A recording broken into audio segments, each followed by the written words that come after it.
Folks, I'm Rod Rodriguez. Welcome to the Back Brief. We're doing this kind of, there's not going to be a whole lot of intro music, a lot of outro music, because I really want to jump into this conversation. And if you're watching me on YouTube, shout out to Jiu-Jitsu. I've got my Darth Vader shirt on. Boom, right there.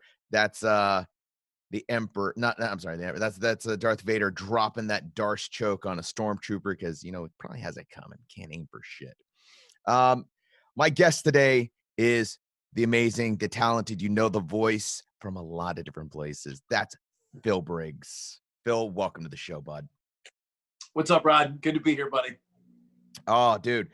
So a lot of you guys don't know, before the COVID, before the times of the sick and the cough, we used to work in places called buildings and offices. It was an amazing time. There was a lot of dark times during the great office days, the cubicles, and technology that didn't catch up with the actual job. So I remember Phil and I working at the Intercom building. We used to be able to sit down and have conversations across from each other and, have coffee and discuss all sorts of stuff. And now we've been relegated to the shadow zone that is a Zoom call. This is what we live from my basement studio in this. Exactly. And I hope you've tied up your victims correctly.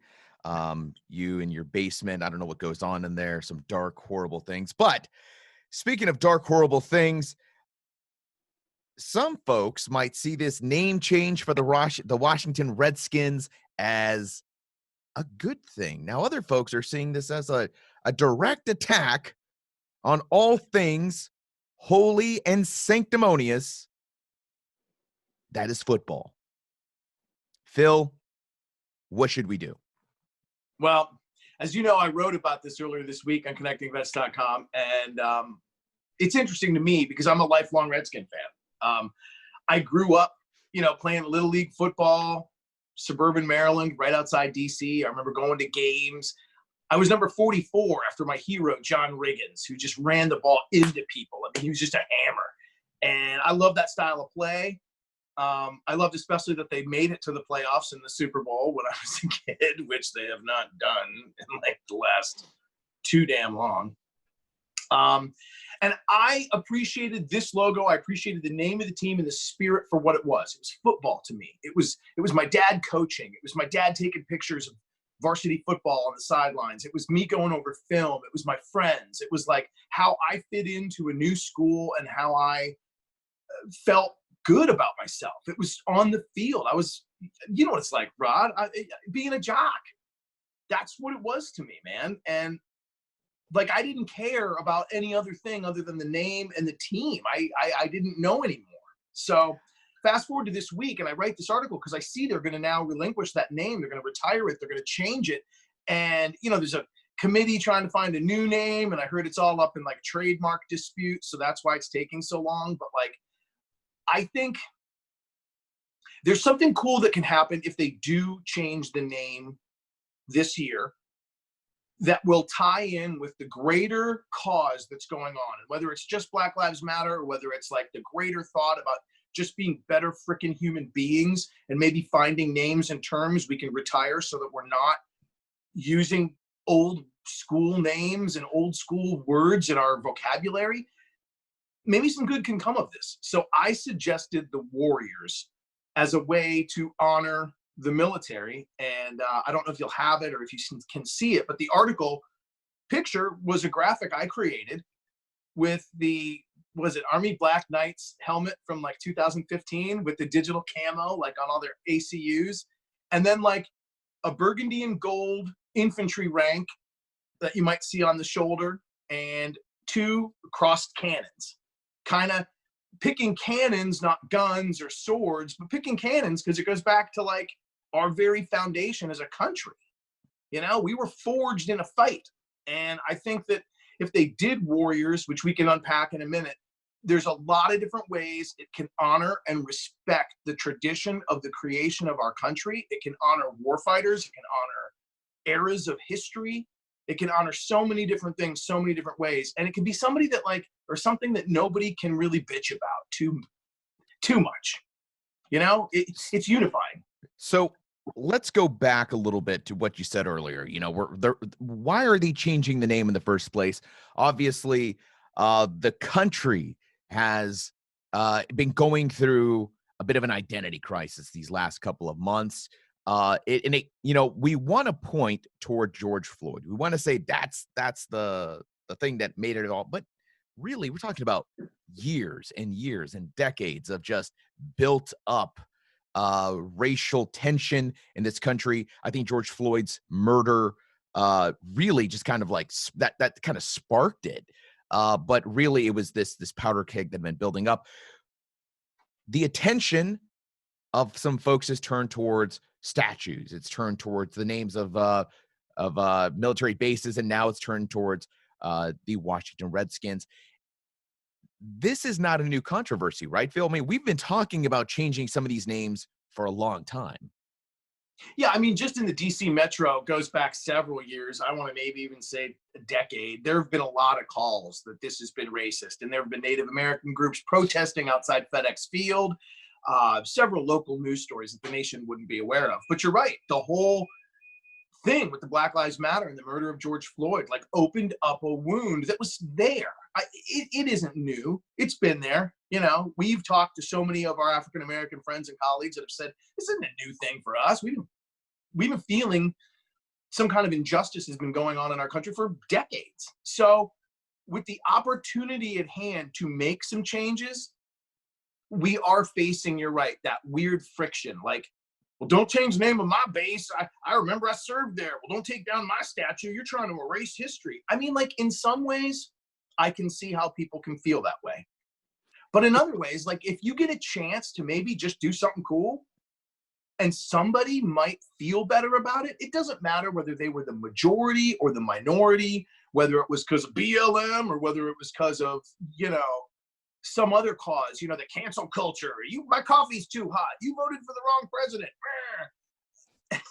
Like, it doesn't matter the impetus. It doesn't matter the catalyst. The end result is that if a kid feels kind of cool about a team doing this, that's maybe a poor kid on a reservation, isn't that worth it? Isn't it worth it if we don't piss somebody off and, like, try to do the right thing?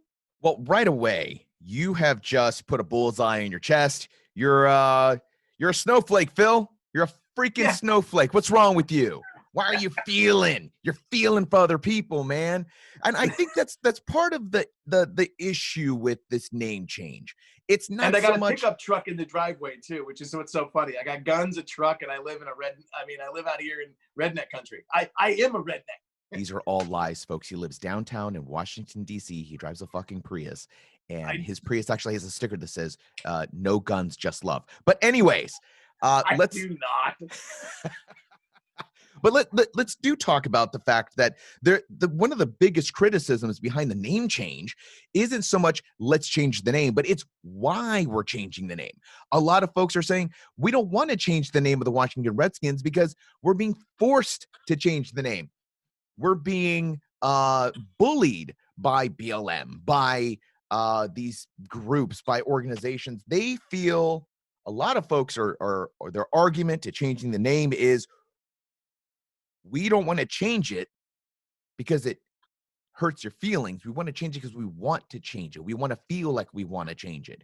They're feeling like they're bullied into this. Is there any truth to that, you think? How do you feel? Why do you want to change the name? Other than, is there another reason you want to change them other than it does hurt some people's feelings? I mean, I was never one, like I said openly, that cared about the name.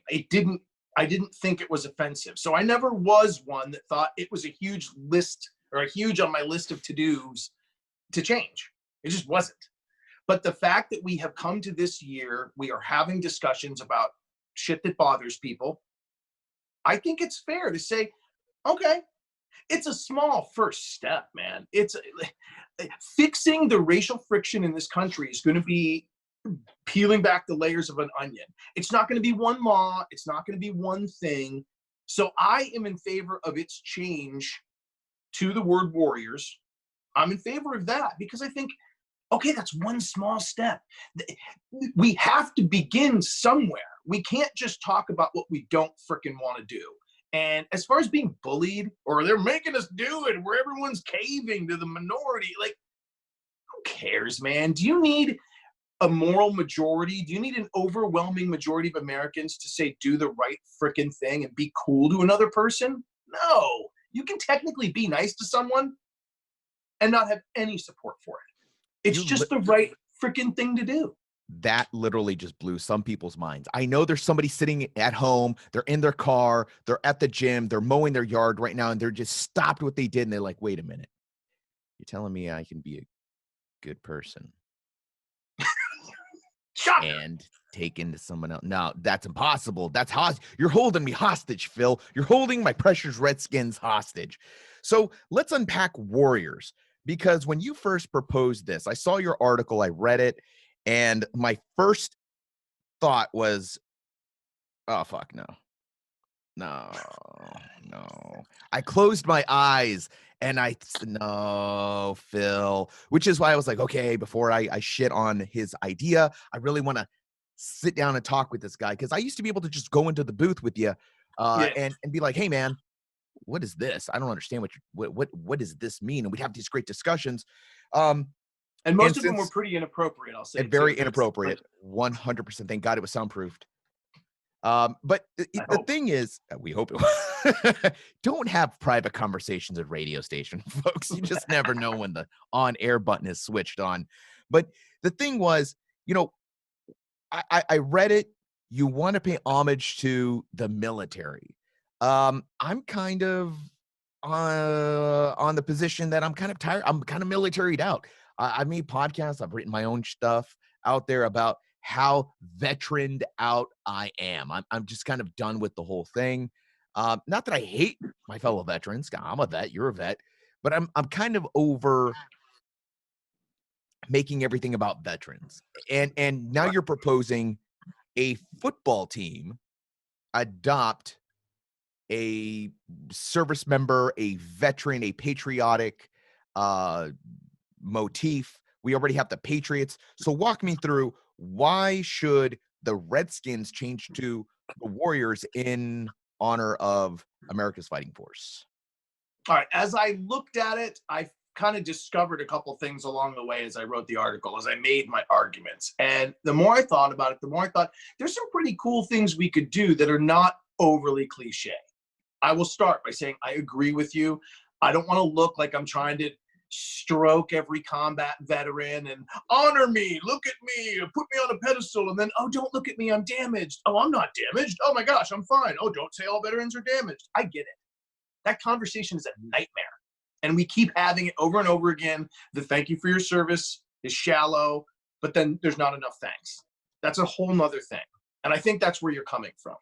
Let me try to get you out of that mindset and see why Warriors is cool, okay? Warriors could be cool, as I mentioned at the top, because it's like crossed cannons. It's like a tribute to like our history as fighters. Yeah, there's the New England Patriots. Haven't heard enough about them in the last decade. But in case you folks couldn't hear his eye roll, it was palpable. I mean, I love Tom Brady. You're great, dude. Awesome. But they're the Patriots. They're the tricorn hats. They're 1776. They're the snippet of history, just as far as mascot imagery goes. Warriors, to me, could pay homage to all of those eras. Start with the digital camo pattern. Okay, that's the first helmet they come out with. But you could switch it up through color schemes, through patterns. You could honor the camo of World War I, or the green of World War I. You could honor the camo of World War II. You could honor the Korean era, the jungle helmets of Vietnam. I mean, you could go through all the different eras. And if you think about it, how many college teams now have like 22 uniforms, right? There's like the Oregon Ducks. Hell, University of Maryland, with the flag and everything. There's 7 different representations Under Armour makes for them every season. And there's only like 8 games. I mean, you could realistically have them come out in a different kind of uni every month or every week, even, for crying out loud. 16 different ways to pay tribute to different periods. You could do it subtle and subdued. Think about the power of a simple gold star on the shoulder. Stars are used in a lot of logos. That team from Texas. They have a team in Texas? Dallas, I believe, is where they live. I don't know. I'm not fond. Dallas. Never heard of it. Anyways, the Gold Star. Think about the significance of the Gold Star in our tribe, Rod. I mean, that's that exactly is where you rub me wrong with it. So I don't know if I'm comfortable with the football team that is marketing, making money.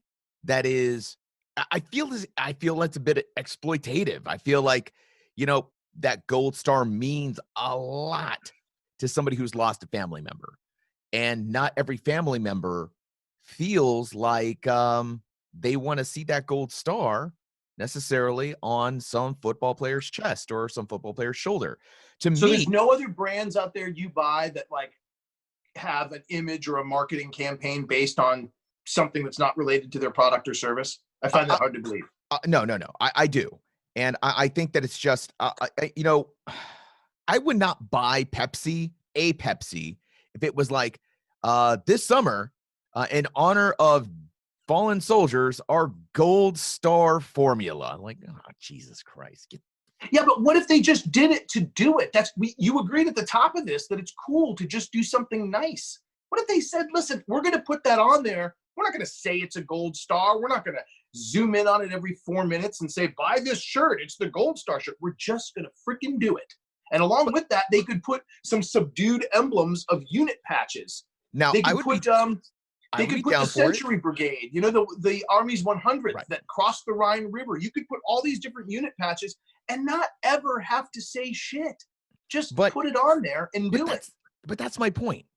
So if you did that branding, it's in order to bring attention to a cause. Like, hey, we're going to donate this money to this foundation that supports families of Gold Star families, or TAPS, something along those lines. But let's face it, the NFL already is rife in this controversy of, hey, we're going to lay out these flags, we're going to bring in these, the color guard. They ain't doing shit. They ain't spending any money on a lot of these they're in fact, I think didn't they charge the government or something to do along those lines? But yeah, that right there, that kind of greed doesn't sit right with me. Now, if let's say they don't change the name, the Washington Redskins, they don't change the name, I would be down for them donating money to these charities. And if they want to put their names on it, great, go for it. If they want, the Washington Redskins are, supporting the Wounded Warrior Foundation with 100% of this game's draw, whatever this game makes, all that money goes to these organizations. But it's just greed. You look at a football team, how much fucking money do they make?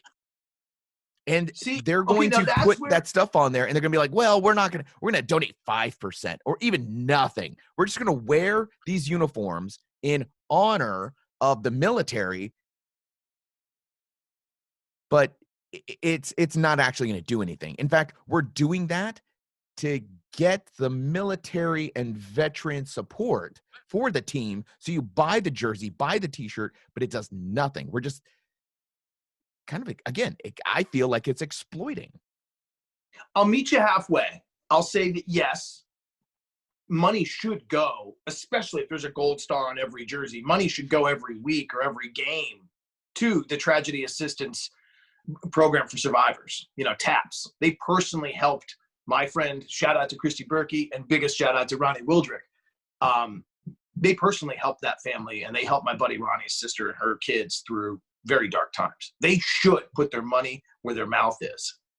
But the problem I see everybody go down the slippery slope is like, oh, I'm mad. They make so much money. Rod, let's just say you got paid $1 million an episode for your podcast, and you gave a percentage, 5% of that, to your favorite charity. Couldn't I rightfully sit like so many people and go, Rod makes all this money. He does 10 podcasts a month. He gets $1 million each, and he's only given 5%. Like, at what point is anyone happy? It's a business, bro. Like, I completely agree. America was founded to make money. If you're going to just be mad that they're not doing the right thing with it, then that's one thing. But if you're if you're mad they're not doing enough with the money, then what is that number? Let's just start the conversation and start the donations flowing. Completely agree with that. I think that if I were making $1 million per episode and I was donating 5% to a charity and somebody said, well, why aren't you donating more? Yeah, I could argue like, hey, I'm donating something. How much did you donate, son of a bitch? But here's my problem. If the show I'm making is based on a charitable cause. So let's say I'm talking to cancer survivors and my show is about cancer survival and I'm donating 5% and I'm making a lot of money. I feel like there's something wrong with only 5%. Like the show is about this thing. I don't know. You're right. It just rubs me the wrong way. I don't have an answer for that. Now, in terms of calling it the Warriors, I think it's a cool idea, the concept, but I don't know if I'm on board. I would have to know on a personal level that it's being done tastefully, like it's being done with respect. What I don't want to see is like a halftime show and the mascot, G.I. Joe or, some caricature runs out into the field and stabs a Japanese caricature with a fucking bayonet, like, haha, World War II, bitch. Like, God, hey, man, like, that's not. Yeah, but come on. But conversely, do you want to see another, like, flyover family reunion marching band, John Philip Sousa? No. What if they did it the right way and said, hey, this halftime show is going to raise money and for, today's tickets are all raising money for XYZ, and here is the Foo Fighters. Or here is, bring in stuff that's just flat out, straight up American entertainment, not necessarily themed, not caricatures stabbing each other, not people, reenacting battles, not, cheerleaders on trampolines with kegs of beer and 50 cows with giant fireworks and wait a minute. Blue. Hold on. So you're telling me that when I heard your Warriors idea for the military, my idea was it'd be like free Zoloft night at the arena. Like they would be handing out, hey, have some free antidepressants courtesy of the VA. Woo, America. That's not a good idea. But in some part of that, there would be humor and there would be something kind of funny. And let's face it, that sounds like something on South Park. That's a dark humor, man. That's a veteran ass humor right there. That would be, but see, that's the thing. Share with the civilian culture what sick bastards we are. Share, like, let them see through the Warriors behind the curtain and all the parts of our lives, I like it. I think you might have turned me on this because again my perspective was that it just didn't feel right, but I think that what the Redskins would need, or the Washington team would need, I guess you would say, the Washington team would need a Phil Briggs. They need you to explain this to America, because there's going to be a lot of people like myself. You're going to get a lot of other, and then you're also going to get a lot. So here's the problem with a great idea: is it's not the people that are contradicting you. It's not the people fighting you on the idea. It's actually the people that support your idea that you got to worry about sometimes. Yeah. Because you're going to get a lot of people that are like, absolutely, we need to have the Washington Warriors. It's about America. It's about pride. It's about white pride. It's about understanding where America is at, white power. And you're like, what the fuck? No, time out. That's not what I meant. That's not what we're saying at all. Holy shit, who is that guy? Those guys will sink your boat faster than, a Rod Rodriguez out there talking about, like, I don't know, it kind of feels exploitative. Yeah.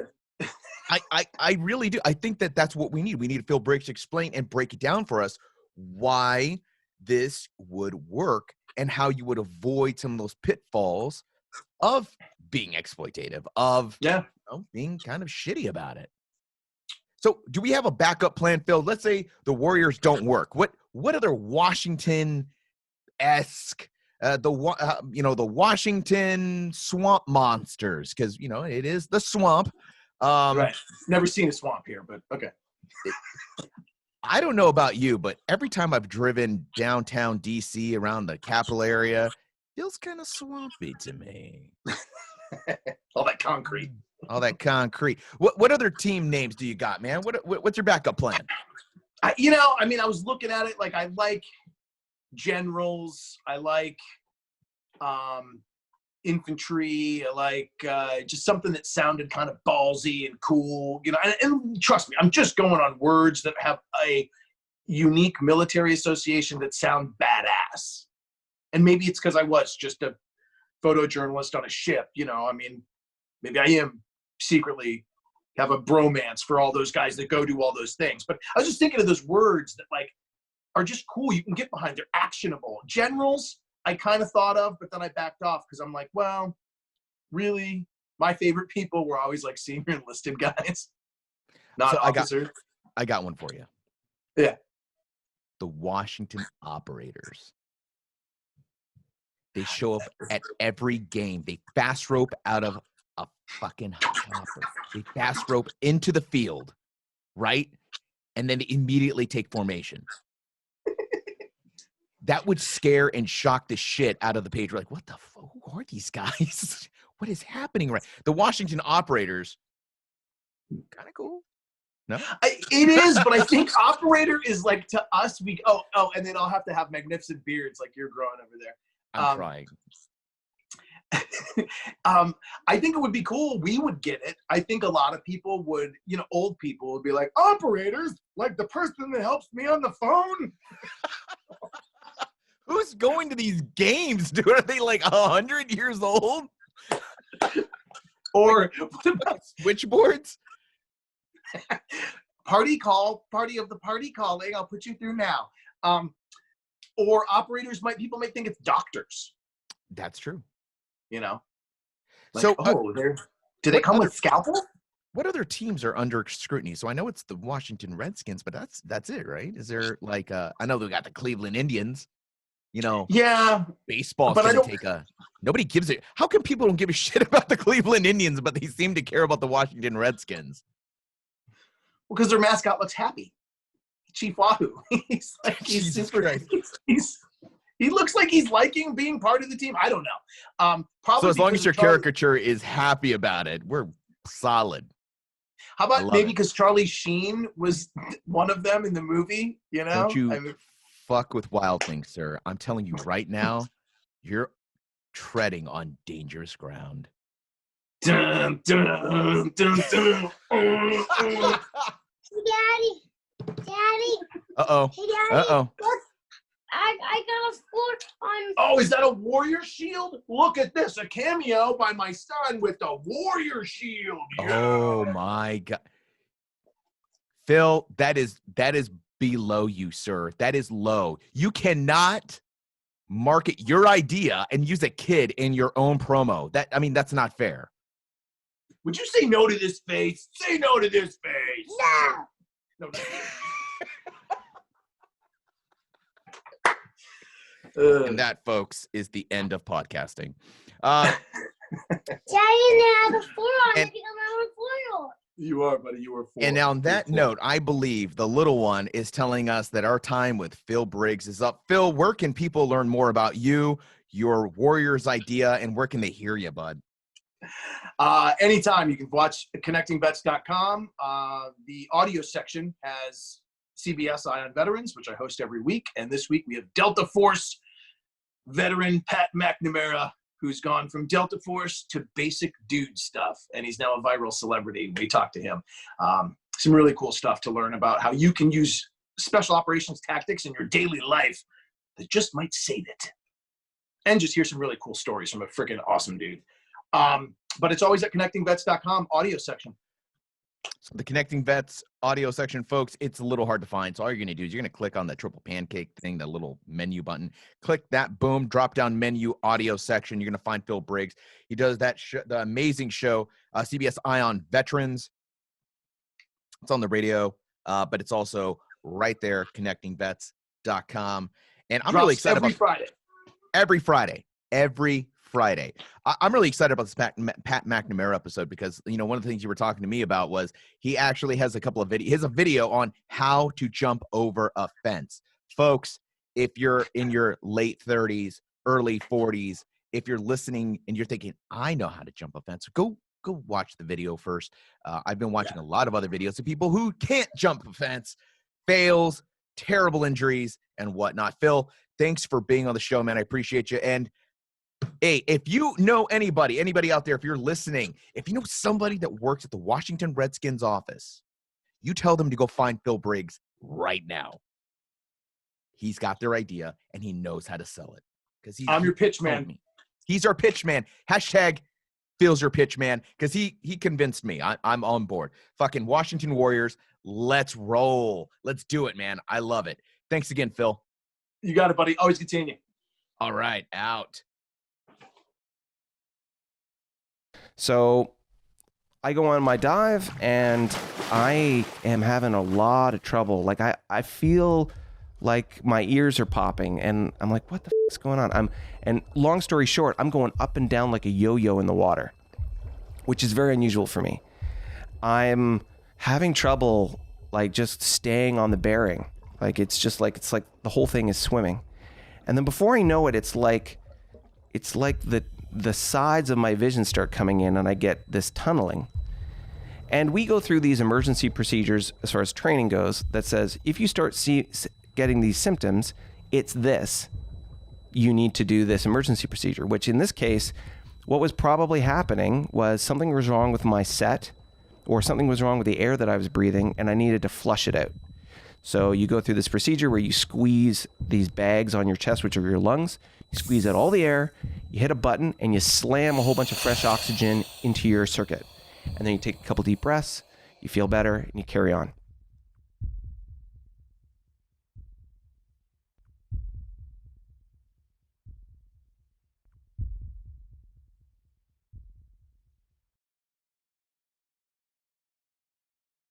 Up next, folks, I have the amazing, the talented reporter, Abbie Bennett from Connecting Vets.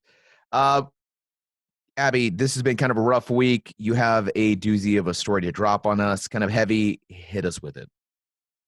Sure. So this week in federal court in West Virginia, a former VA nursing assistant pleaded guilty to delivering lethal injections of insulin to 8 veterans.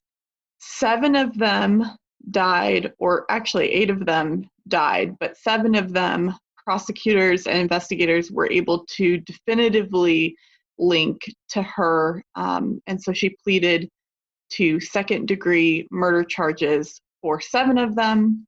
And then she pleaded assault with intent to commit murder to the 8th, because the 8th veteran patient there died about 2 weeks after he was injected. And so this former VA nursing assistant at a West Virginia VA pleaded guilty to those charges this week. Prosecutors are actually, they're going for the heaviest sentences. She could face up to 7 life sentences in this case, among other punishments like a $250,000 fine, an additional 20-year sentence for that 8th charge. And this is the culmination of about 2 years of investigation. About 2 years ago, we started to hear about some suspicious deaths at this Clarksburg VA, the Louis A. Johnson VA Medical Center in Clarksburg, West Virginia. And as details started to come out, at first it was a handful of veterans, and then it got up to as many as 11. And the investigation took a long time, and folks were very, very critical of that. But this week, prosecutors were able to pin 8 of those deaths on this nursing assistant. They said, they're not ruling out additional charges for any more deaths, but they said, we wanted to make sure we got charges and guilty pleas on as many as we could definitively connect to her. One of the frustrating parts about this case is that we don't have a motive yet. We don't know her reason for doing this. We know that she has admitted to doing it in federal court, but we're not sure the reason behind it. And prosecutors, the U.S. District Attorney said, for him at this stage, the motive was not as important as definitively knowing that she had done it, getting her to agree to a plea deal in which she did plead guilty to 8 of those deaths. And he said he expects to learn more about her motive during sentencing hearings, which will happen later. They're going to have another hearing on October 30th, which is when we'll get our next update in the case.